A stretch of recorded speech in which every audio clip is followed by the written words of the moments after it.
we are confronted by, in this world that we live in, by people who are of this young man's age, who will strap themselves with bombs and walk into the middle of a marketplace and etc.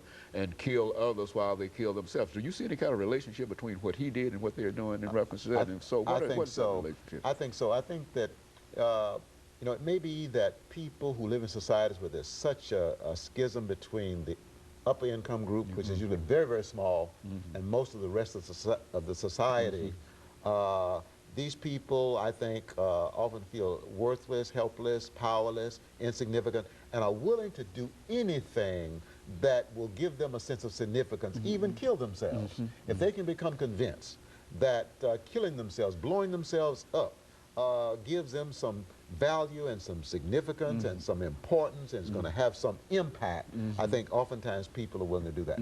I think we need to do what we can to keep to lessen the divide between the wealthy and the poor. Good. Okay? Because when people are disenfranchised, when they feel that they can't move up, they begin to feel powerless, hopeless, helpless, okay? And they're much more prone to become violent.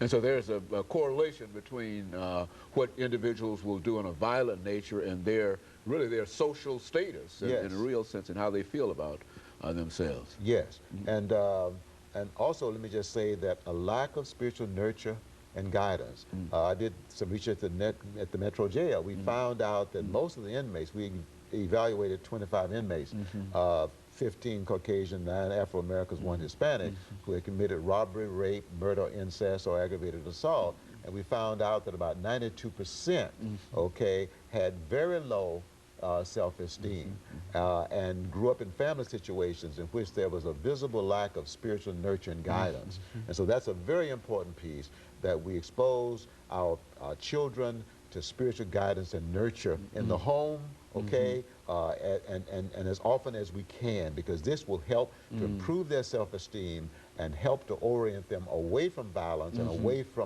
from getting even or revenge. In other words, this is a call to parents to get those children back into church, not only because it's necessary as a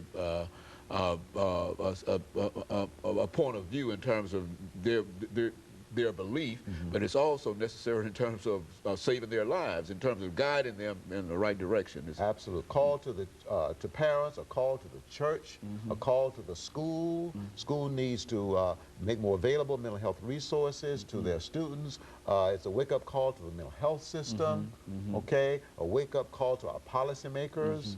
All right, it's a huge wake-up call, I think. And you mentioned teasing and bullying. Say something in reference to that, because that too, I think, isolates. Well, it's kind of interesting that oftentimes people who are teased, most of all, are people who already have very low self-esteem.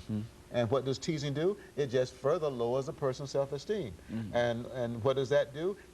It makes them, it causes them to withdraw more from other people, and that isolation increases the likelihood that that person is going to be violent eventually towards other people and or towards themselves. So we need to really educate people about the danger of hard teasing, the danger of putting people down, the danger of treating people as if they are inferior, the danger of making anybody feel that they are less important than you are, less worthwhile than you are. That's very, very dangerous.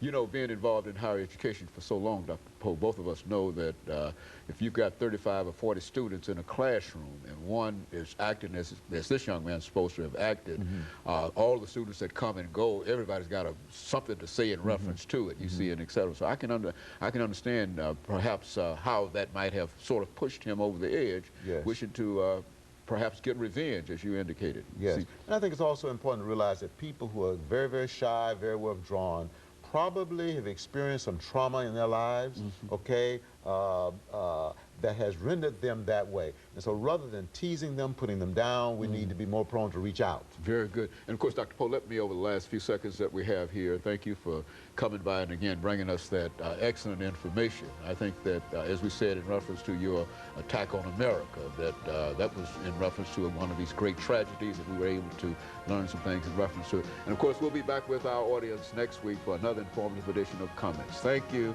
and good morning.